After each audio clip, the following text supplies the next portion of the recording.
Welcome to the weekly Underrepresented in Tech vlog with Michelle Frechette and Ali Nimmons. Underrepresented in Tech is a free database built with the goal of helping people find new opportunities in WordPress and tech overall. Let's dive in with this week's vlog. Good morning, Ali. Good morning, Michelle. How are you doing? I'm good. How are you? Not too bad. Not too bad. One of my favorite parts of Thursday. I know. One of my favorite parts is that it's like, oh, it's Thursday morning. I get to talk to Ali. Yeah. Yeah. It's always, and it's always an excuse for me to get up a little earlier. So we usually have our calls a little early, so I have no excuse to sleep in, which is good. It's a more productive day. For sure. Awesome. So I was thinking, this is our fourth vlog already. Like, we're really doing this. I know. I love the momentum, and of course, I love talking over all the issues and things with you, as we always do. And last week we got into some fun stuff. I actually tweeted out from our account the eggplant emoji. Oh my gosh. That was kind of fun. So if you're listening today, if you're watching this and you haven't listened to last week's episode, go back and listen to it. Learn how not to be cringy in DMs, please. Please. Yes. But today we want to talk about something different. And I texted you last night and said, let's talk about how people can support underrepresented folks in the tech industry and in our field especially. And I know I get this question. I know you get this question a lot is, well, how can I support you? Or how can I support others to make sure that, that we're being diverse and that we are embracing diversity and not tokenizing and those kinds of things. So yeah, let's talk about that today. What are some of your thoughts? For sure. I actually wrote a blog post about this very topic a few years ago. And I think a lot of the things that I wrote about in that post really hold true when I think about this, like listening, like sometimes just shutting up and listening, like not injecting yourself in the conversation, but giving somebody else the space and the time and the focus to share whatever it is that they need to share. So a good example of that is the Hero Press blog run by Topher and Kate DeRocha. Like that whole site, that whole brand, that whole blog is not about them. It's about other people. Like you would go to that blog, start reading, and maybe not even know who ran it because they've just decided to put other people on this platform and not make it about themselves. So I think that's a huge thing, right? Is taking a step back. And then sometimes it's speaking up for other people. So, if you see someone saying or doing something that is mean or cruel or bullying or racist or sexist or any of those things, you have so much power as a non-represented person to say, that's messed up. That's wrong. One person that I know who does this really well is John Locke, who's somebody that I know through Twitter, WordPress business owner. Numerous times he's showed up in a thread of mine and just absolutely schooled somebody on why they were wrong. And I always really appreciate that because a lot of times it's like, well, this is a Black person problem that a Black person is complaining about with their Black person perspectives. And I, as a white person, cannot understand blah, blah, blah, blah, blah. And which is just simply not true. Like other people speaking up about things that maybe don't directly have to do with them is just another way of showing empathy and showing that I can acknowledge that something might be wrong, or I can acknowledge that something might be unfair without it being wrong or unfair to me, like without it directly affecting me personally. And I think that's incredibly valuable. So my two main things are shutting up and speaking up. And it can be difficult to know the difference sometimes. That's totally fair. But I think that comes with practice, with sometimes making mistakes and realizing I should have spoken up in that instance, or I should have not spoken up in that instance. And when you do make those mistakes, the way that you can still support that person is apologizing. End of sentence, right? Yep. Like, I'm sorry, I thought I was helping and I wasn't. And now I know better, admitting that mistake, because trying in and of itself isn't the virtue, right? It's the learning. My third favorite way of supporting underrepresented people is financially, right? Hire them. donate to their projects, sponsor things that they're doing, right? Pay them what they're worth, which, secret tip, the same as everybody else, right? Oh my goodness, like, really? Wow. As it turns out. That has been my response recently. Like, I've been getting a lot of DMs about, like, from people asking, how can I support you? How can I help? A lot of times it's, I'm working on launching something, or I'm working on a project, or I'm looking for work. Hire me for that. Help me with that. Because that's what I need right now. But that's not always the case. It's not always about just throwing money at the problem, right? Sometimes it's about all of these other things, and it can be difficult to know the difference. But I think reaching out and asking, how can I support you? And accepting that answer at face value for what it is, incredibly valuable. I want to hear your thoughts. I've talked a lot. Well, so this I should mention really quick. Look what I have. Oh yeah. Give mug. That's awesome. Mine's at home. I might have been sipping bourbon out of it last night. Anyway, so this last year has, you know, I want to talk specifically about minority groups, as opposed, you know, ethnic minority groups, racial minority groups, as opposed to women or neurodivergent and some of those. Because this last year in America specifically, we have seen some real divisions, you know, and the Black Lives Matter movement gaining a lot of ground, but also, you know, I've said this for years, the more good you do in the world and the more good you try to do in the world, the bigger the target on your back, right? So the more ground that Black Lives Matter makes, the more it's going to also be attacked by the people who don't agree, which is just bizarre to me. But so this last year has really made a lot of non-minority people like myself, right, take a look, stand back, try to figure out how can we support and help without overstepping, right? And without saying the wrong things. And, you know, and my daughter is a Black woman. And so I have had lots of conversations with her. And there's a couple of things that I think as a I'll just say as a white woman, right, that I had to learn so that I am not trying to do for people as opposed to do with people, if that makes sense. So, you know, like one thing is not to try to run past my daughter everything that I want to post to make sure that it has the right tone. It's not her job to help me say the right thing. Right. But then also understanding things like, what does it mean to amplify somebody's voice as opposed to speak for them? Right. And so how to do those kinds of things. So, the first time I heard like, well, you should amplify the Black voices as opposed to speak for Black voices and Black people. And it's like, what does that even mean? So when somebody, like if somebody was to amplify your voice, what does that mean to you? That means to me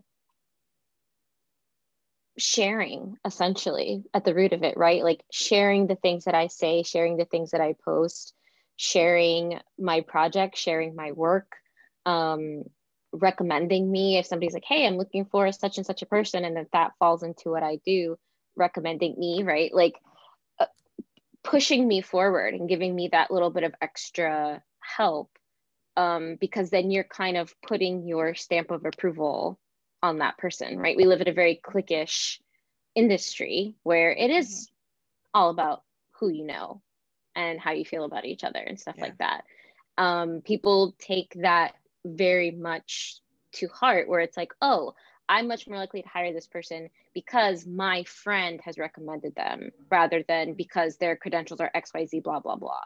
And so to me, people amplify what I'm saying by letting me say it and then pushing it out into the world, pushing it out into their audiences, having me on their podcasts, having me write posts for like all of that sort of stuff, where like again, to circle back to the Hero Press blog, right? Like that is a great example of amplifying underrepresented voices by just letting them speak for themselves, but using the resources that you have to make sure that that voice reaches further than it would have on its own. one of the things I think that our project, underrepresentedintech.com, does well is makes available people who want to be heard, right? So you can go to our database. You can just go right to underrepresentedintech.com and search the database and find people who are underrepresented, who want to be on podcasts, who want to write blog posts, who want to be hired. And that is absolutely a good way that you can start. If you are listening to this and you have no idea how to start, that's a good place to start. Like reach out to somebody, be like, hey, I have a podcast. I want you on it. Would you be interested in talking about XYZ? I have this paid job and I was hoping maybe I could hire you to write or whatever it is. So that's one of the ways that we are trying to at least help those people for sure. Yeah. Anybody in the underrepresented arena, as it is. Yeah. For sure. One of the things that... Go ahead. No, well, I was going to kind of riff off of something you said about your daughter, as far as like it not being her job to teach you what to do. And that is something that I've gotten a lot, where someone would reach out to me and ask to have a conversation with me. And over time, it's sort of like, okay, I'm starting to feel like this is not my job of having to teach people things, which there was a time where I was a little bit more open to doing that. And I don't really feel like doing that so much anymore. Or if I'm doing it, I'd rather do it in a situation like this, on my time, on my terms, and so on. And so I think it's really important to understand that difference, understand that you can ask questions, but it's, especially like we're saying in the past year, it's exhausting to think about all of this stuff all of the time. And it's important to acknowledge that you can ask a question, but it's a good idea to leave that room, right? To start with, somebody recently reached out to me. I'm not going to name names because it was a private conversation. But what I really appreciated was the very first message I got from this person was, "Hi, do you have the mental/emotional bandwidth available for me to ask you some questions about things you've been experiencing in the community?" And I really appreciated that, because honestly, I didn't. I was having a really bad day and I was like, I can probably listen, but I can't promise you that I'm going to have the bandwidth to respond. I'll respond eventually, but probably not today. And we ended up having a really great conversation over a period of a few days when I could handle it. And so if you are listening to this and you find yourself in a position where you want to reach out to somebody to have this kind of conversation, it's very, very much worthwhile to start that with, "I'd really like to support you. Do you have the time, the energy, the mental and emotional bandwidth to talk to me about that right now? Or do you have a resource that you can send me to?" Because a lot of times people have already said how they want to be supported, right? They've already posted about it. They've already blogged about it. It's already out there. And it's kind of annoying for you to send them a DM asking them something they've already answered. So sometimes it's a good idea to check first with things they've already said. If you can't find that information, then reach out to them. No, that's really good advice, because it's better to build on the conversation than start at square one. Yeah. Every single time. So if you read that thing and you have questions, it's really great to say like, "Hey, I saw this thread you posted. A lot of it really made sense to me, but this part I don't really understand. Can you maybe explain to me a little bit more so that I can understand and I can support you better?" Right? Like, you want to come to the conversation having already done a little bit of research. Yeah. At least looking at the Cliff Notes version, right? Yeah. My life should come with a "too long didn't read" or "don't read" like tag at the top of everything I say. But yeah, that's absolutely good advice, because those DMs are great. It's encouraging that people want to learn and want to do better, but they have to start by learning and doing better before they actually would get to the point of asking you to do it all for them. Right. And there's some great books out there. There's some good places to start educating yourself, so absolutely, for sure. One of my favorites is called, is it that the exact words? Yeah, it's called "So You Want to Talk About Race." It's available on Amazon. It's a really fantastic book written by a Black woman. And it's a super honest look at how to approach these kinds of conversations. So if you were looking for a place to start, yeah, I recommend grabbing that book. It was recommended to me by Hero Press creator, feel free to Roja. It was a really good recommendation. We should tweet that out today too, that book, so if people are interested. Will do. The other thing I wanted to talk about too is our project and how people can support it. And you know, we had a surprise donation yesterday come in just to support our work, which was super awesome. And I always appreciate that. And we don't, you know, publicly talk about who supports us because that's their business. If they want to tweet about it, they're welcome to do that.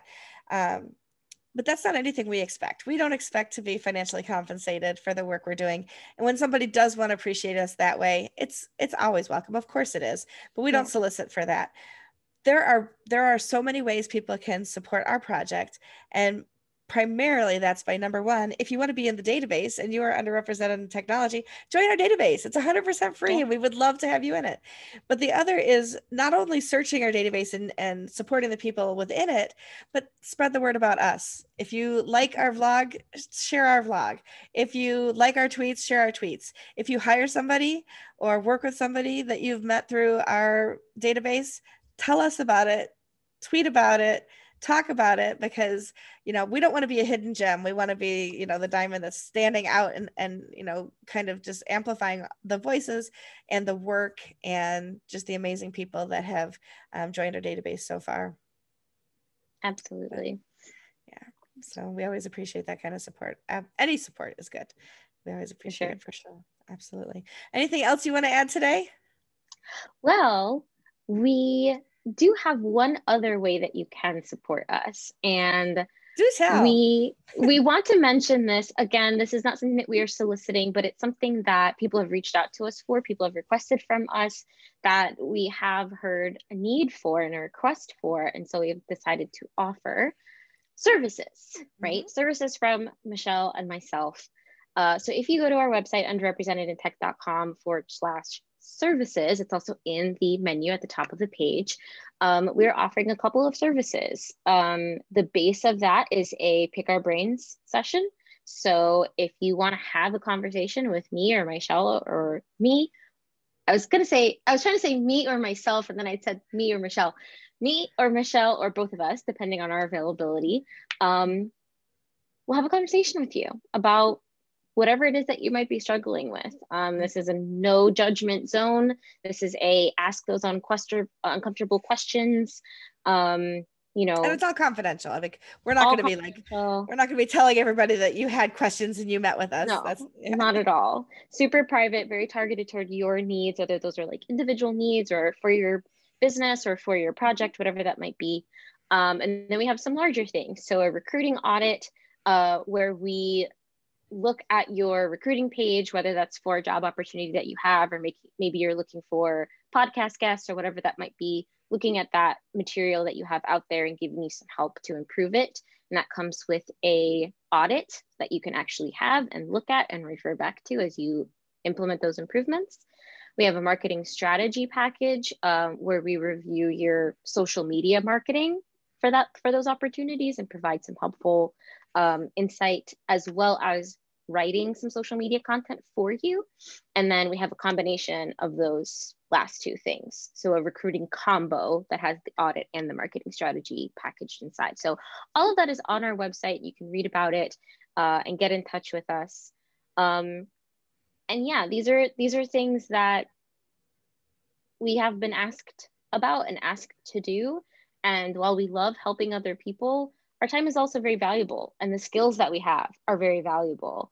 And so I think as women and as a person of color, I think sometimes there's like guilt put onto us to, you know, have that like F you pay me kind of mentality, which is not what we're trying to do, but we're trying to value what we have to offer, right?